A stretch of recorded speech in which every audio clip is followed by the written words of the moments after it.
আপনারা দেখেন যে বাংলাদেশের গণমাধ্যম কি মানে ভয়াবহ রকমভাবে মানে ক্রস চেক যাচাই বাছাই ছাড়া একটা খবর কিভাবে তারা পাবলিশ করে। মানে বাংলাদেশের শীর্ষ কয়েকটি গণমাধ্যম ছাড়া প্রথম আলো, ডেইলি স্টার বা বাংলা ট্রিবিউন এইসব গণমাধ্যম ছাড়া বেশিরভাগ গণমাধ্যমেই এই খবরটি মানে অপতথ্য হিসেবে, ভুল তথ্য হিসেবে প্রচারিত হয়েছে।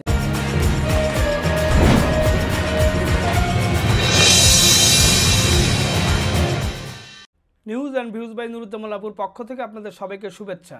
আপনারা সকলেই জানেন যে সিলেটের 4 জন আওয়ামী লীগ নেতা, সিলেট জেলা আওয়ামী লীগের সাধারণ সম্পাদক ও জেলা পরিষদের চেয়ারম্যান এবং যুবলীগের সভাপতি, একজন সদস্য, যুবলীগের ভাইস প্রেসিডেন্ট, এই 4 জনকে কলকাতা এবং মেঘালয় পুলিশ যৌথভাবে গ্রেপ্তার করেছে বলে গতকাল একটি খবর ছড়িয়েছিল। এবং যেই খবরে বাংলাদেশের যে গণমাধ্যমগুলিতে এই খবরটা প্রচার করা হয়েছে, সেখানে বলা হয়েছে যে তাদেরকে ধর্ষণের অভিযোগে গ্রেপ্তার করা হয়েছে। মেঘালয় পুলিশ তাদেরকে আসলে অ্যারেস্ট করেছে ধর্ষণের অভিযোগে, কিন্তু এইটা একটা ডাহা মিথ্যা তথ্য ছিল।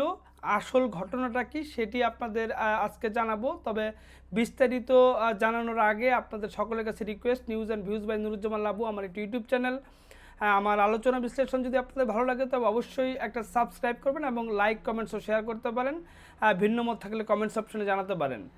যেটি বলছিলাম যে সিলেটের এই 4 আওয়ামী লীগ নেতার গ্রেপ্তার নিয়ে একটা ধূম্রজাল তৈরি হয়েছিল। তাদেরকে মেঘালয়ের পুলিশ গ্রেপ্তার করেছে মূলত কলকাতার থেকে, কলকাতার নিউ টাউন এলাকার একটা মানে ফ্ল্যাট থেকে।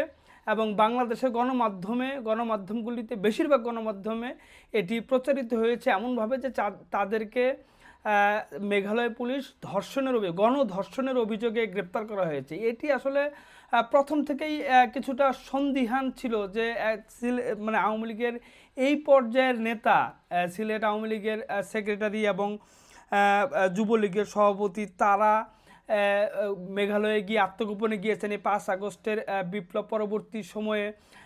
সেইখানে গিয়ে গণধর্ষণের মতো একটা ঘটনার সাথে তারা ইনভলভ হবেন, সেইটা কতটা সত্য সেটা নিয়ে আসলে একটা সন্দেহ ছিল। আমরা গতকালকেও সাংবাদিকরা সেটি নিয়ে আলোচনা করছিলাম প্রেস ক্লাবে বসে, কিন্তু আজকে এই ঘটনাটা ক্লিয়ার হয়েছে। বিবিসি একটা খবর দিয়েছে, আপনারা সেটি দেখেছেন কিনা জানি না। কলকাতা থেকে গ্রেপ্তার আওয়ামী লীগ নেতাদের বিরুদ্ধে ধর্ষণের কোনো অভিযোগ নেই, এই খবরটি তারা দিয়েছে। তাদের যে বার্তা সেটি হলো যে ভারতের উত্তর পূর্ব রাজ্য মেঘালয়ের পুলিশ বলছে যে তাদের রাজ্যের একটি ফৌজদারি মামলায় পালিয়ে থাকা 4 জন বাংলাদেশিকে কলকাতা থেকে তারা গ্রেপ্তার করে নিয়ে এসেছে। এরা সবাই বাংলাদেশের আওয়ামী লীগ ও এর অঙ্গ সংগঠনের রাজনীতির সাথে জড়িত।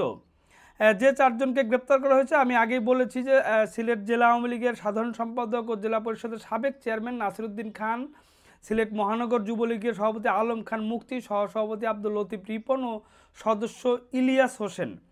এই 4 জনকে বিধাননগর পুলিশের সূত্র দিয়ে বিবিসি যেটা বলছে যে এই 4 জনকে মেঘালয়ের ডাউকি সীমান্তের একটি মামলায়, ফৌজদারি মামলায় তাদেরকে গ্রেপ্তার করা হয়েছে।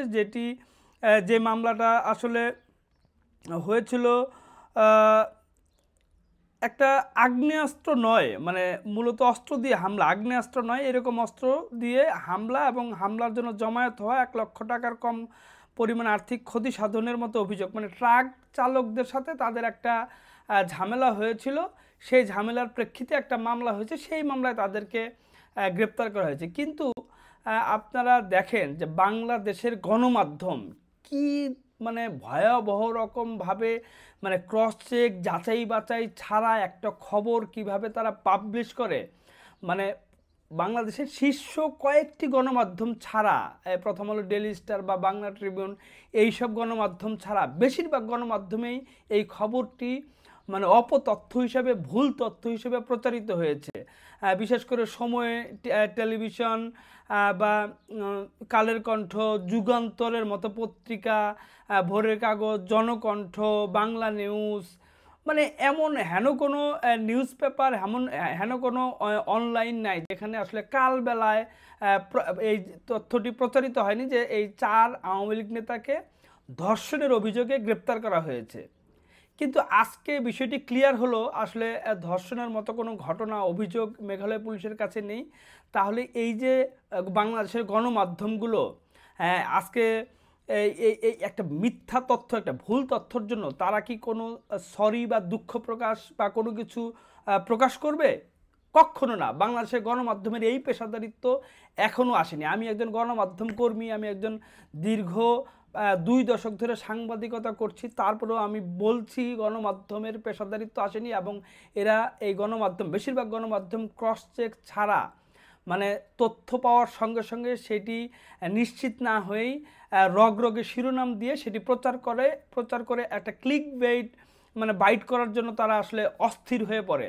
যেটি এখন আমরা বলছি যে ভারতের গণমাধ্যমগুলো বাংলাদেশের হিন্দুদের উপর নির্যাতনের অভিযোগ নিয়ে নানা রকম বাড়তি তথ্য বা মিথ্যা তথ্য বা গুজব ছড়াচ্ছে, ঠিক মানে সেই একই চিত্র আমরা বাংলাদেশের গণমাধ্যমগুলোর প্রতি দেখলাম যে এখন আওয়ামী লীগের 4 জন নেতাকে নিয়ে একটা মিথ্যে তথ্য কারা কোথা থেকে ছড়িয়েছে সেটা ক্রস চেক না করে, যেহেতু বাংলাদেশের বেশিরভাগ গণমাধ্যমগুলির কিন্তু ভারতে তাদের প্রতিনিধি রয়েছে, তারা আসলে প্রতিনিধিদের মাধ্যমে ক্রস চেক করতে পারো, কিংবা প্রতিনিধিরাও আসলে কতটা দায়িত্বশীলতার পরিচয় দিয়েছে সেটিও প্রশ্নবিদ্ধ। কিন্তু এই যে খবরটি ছড়ানো হয়েছে সেটি গতকাল সোশ্যাল মিডিয়াতে সয়লাভ হয়ে গিয়েছিল, এবং আওয়ামী লীগের এরকমই চরিত্র বলে অনেকে বলার চেষ্টা করছিলেন, এবং অনেক বড় বড় বা নামি দামি লোকজনও এটি ফেসবুকে শেয়ার দিয়ে পোস্ট দিয়ে বলছিলেন। তারা আজকে কি করবেন? এইটা আসলে কোনোভাবেই কাম্য না। গণমাধ্যমের আরও অনেক বেশি দায়িত্বশীল মানে আচরণ করা উচিত, আরও বেশি দায়িত্বশীল, আরও বেশি ক্রস চেকের মাধ্যমে যে কোনো তথ্য মানে পাবলিশ করা বা প্রচার করা উচিত।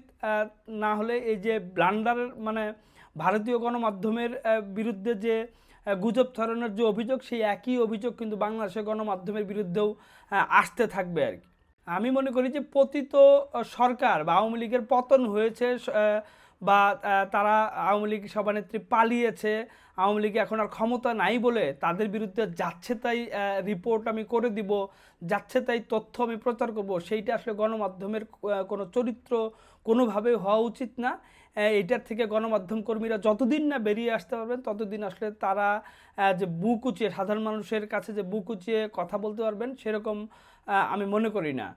গণমাধ্যম কর্মীদের এখনও সময় রয়েছে যে এই মানে মিথ্যে তথ্য, অপতথ্য বা ভুল তথ্য প্রচারের আগে মানে নর্মাল যে এথিক্স, সেই এথিক্সটা মেনটেন করে ক্রস চেক করে তারপর আসলে যে কোনো তথ্য যে কারো বিরুদ্ধেই সেটা হোক না কেন পরিবেশন করা উচিত। সবাইকে ধন্যবাদ।